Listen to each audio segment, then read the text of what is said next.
అందుకే నరేంద్ర మోడీ చొక్కాలు కమిజీలు దింపుకుంటా ఉన్నాడు దారుణంగా ప్రతిరోజు. ఇక మొత్తం రిజర్వేషన్లు తీసేస్తారు, ముస్లింలకు ఇస్తారు, దళితులే తీసేస్తారు, బీసీలే తీసేస్తారని చెప్పి ప్రతిరోజు ఆంగ్లాలు చెప్పుకుంటున్నాడు. ఆయన అరుస్తూ ఉన్నాడు, గాండ్రిస్తూ ఉన్నాడు. ఎందుకు గాండ్రిస్తూ ఉన్నాడు అంటే దానికి కారణం ఏంటంటే కిందికి పోతూ ఉన్నది, గ్రాఫ్ పోయింది. 400 పార్లే 200 పార్ కానీ ఆగిపోయే పరిస్థితి ఉంది. మ్యాక్సిమం నాకు మొన్న వచ్చిన నేషనల్ న్యూస్ ఛానల్స్ వాళ్ళు నేను అడిగిన ప్రైవేట్గా, ఏమైనా ఏం సంగతి అంటే 220 నై పార్ కర్తే సాబ్ అని చెప్తున్నారు, అక్కడనే ఆగిపోయే పరిస్థితి ఉందని చెప్తున్నారు. దాంతో గాండ్రింపులు మొదలుపెట్టినారు. ఇప్పుడు అది జరుగుతూ ఉన్న సన్నివేశం. కాబట్టి కాంగ్రెస్ పరిస్థితి దారుణంగా ఉంది. వాళ్ళు ఎట్లా దిగజారిపోయి ఉన్నారు, వాళ్ళకు కూడా లేదు. డెఫినెట్గా కనబడుతున్న దృశ్యం ప్రకారం, ఖచ్చితంగా నా అనుభవం ప్రకారం నేను చెప్తున్నా, ప్రాంతీయ పార్టీల కూటమే ఈరోజు దేశాన్ని శాసించే స్థాయికి పోతూ ఉంది. ఒక రివర్స్ సీన్ కనపడుతుంది ఇప్పుడు.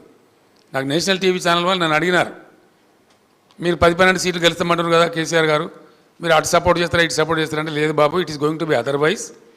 ప్రాంతీయ పార్టీలు అందరం కలిసి బలమైనటువంటి కూటమి ఏర్పడతాం. మాకు కాంగ్రెస్ బీజేపీ సపోర్ట్ చేసే పరిస్థితి వస్తుంది.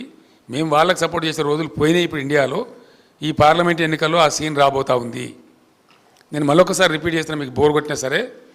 ఇప్పుడు పార్లమెంట్ ఎన్నికల అనంతరం ఇక్కడ రాబోయే దృశ్యం ఏంటంటే, భారతదేశంలో స్కాండినేవియన్ కంట్రీస్లో వచ్చినట్టుగా ప్రాంతీయ శక్తులు బలోపేతమై, ప్రాంతీయ పార్టీలు బలోపేతమై వీళ్ళ కూటమే పెద్దదిగా అవతరించబోతున్నది.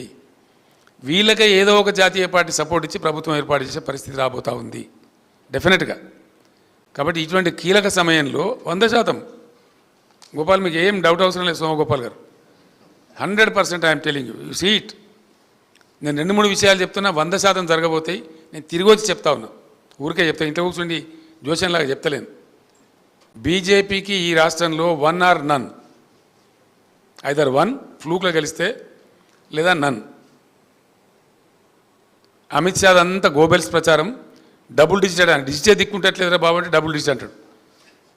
1 or none for BJP in Telangana.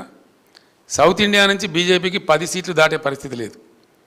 Kerala 0, Tamil Nadu 0, AP 0, Telangana 0, కర్ణాటకలో బాగా డబ్బాలు కొట్టినారు. ప్రజ్వల్ గడబడి తర్వాత 6-7 సీట్లకు పరిమితం అనేది సమాచారం వస్తూ ఉంది. అంటే 130 సీట్లున్న దక్షిణ భారతదేశం నుంచి బీజేపీ బిలో 10.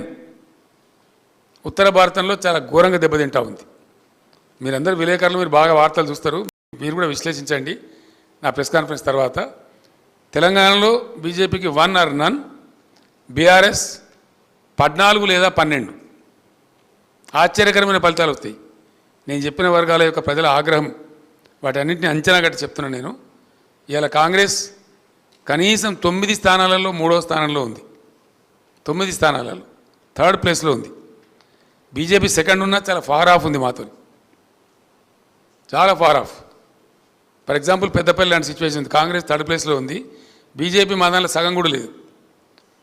నామకే వాస్తే సెకండ్ ప్లేస్, కానీ మేము 52, 53 ఉంటే వాళ్ళు 21, 22 ఉన్నారు. అట్లా ఫార్ ఆఫ్ ఆ పరిస్థితి ఉంది రాష్ట్రంలో, స్పష్టంగా కనపడతా ఉంది. దీన్ని సద్వినియోగం చేసుకొని తెలంగాణ అస్తిత్వాన్ని కాపాడుకోవాలంటే, తెలంగాణకు కృష్ణా గోదావరి జలాలు దక్కేటువంటి దాన్ని సాధించుకోవాలంటే, తెలంగాణ ఆత్మగౌరవం అస్తిత్వ గౌరవం నిలబడాలంటే ఖచ్చితంగా ఈ క్రూషియల్ టైంలో బీఆర్ఎస్ ఎంపీలనే గెలిపించాలి. ఆ ఆవశ్యకత ఉంది. నేను మీ బిడ్డగా చెప్తా ఉన్నా తెలంగాణ ప్రజలకు, ఈ క్రూషియల్ టైంలో కేంద్రంలో మనం కీలకంగా మారబోతాం. మీరు ఒక 14 సీట్లు నాకు గెలిపియండి, నేను చూపిస్తా తెలంగాణ తడాకా ఏందో దేశ రాజకీయాల్లో నేను చూపిస్తా. మీరు సమున్నతంగా ఇది మా తెలంగాణ అని తలెత్తుకొని చెప్పుకునే విధంగా బ్రహ్మాండంగా రాజకీయాలను శాసిస్తాం. ఆ రకంగా తెలంగాణ దేశ రాజకీయాలను శాసించే దిశగా పోవాలి. తెలంగాణ మేధావి లోకానికి, తెలంగాణ యువతకు నేను చేసే విజ్ఞప్తి, ఒక ఒరబడిలో పడి కొట్టుకొని పోవద్దు, ఒక దానిలో పడి కొట్టుకొని పోవద్దు. మంచిగా స్థిరంగా ఆలోచించి నిర్ణయం తీసుకొని బీఆర్ఎస్ని గెలిపిస్తే, బీఆర్ఎస్ ఇంటి పార్టీ, ఏ రోజైనా తెలంగాణ కోసం పేగులు దిగేదాకా కొట్లాడే పార్టీ. కాబట్టి దయచేసి బీఆర్ఎస్ను అత్యధిక స్థానాలలో అత్యధిక మెజార్టీతో గెలిపించండి. తెలంగాణ ఆత్మగౌరవాన్ని నిలబెట్టండి. తెలంగాణ నదుల నీళ్ళు తెలంగాణకు దక్కేటట్టు కాపాడండి. తెలంగాణ ఆత్మగౌరవాన్ని సమున్నతంగా ఎగరవేసే స్థాయిని కాపాడండి. బీజేపీకి ఓటేస్తే అశాంతి అలజడి తప్ప ఇంకోటి రాదు, ఏమి జరగదు. ఆ బీజేపీ పిచ్చిల పడి పోతే మనకు ఏమి రాదు.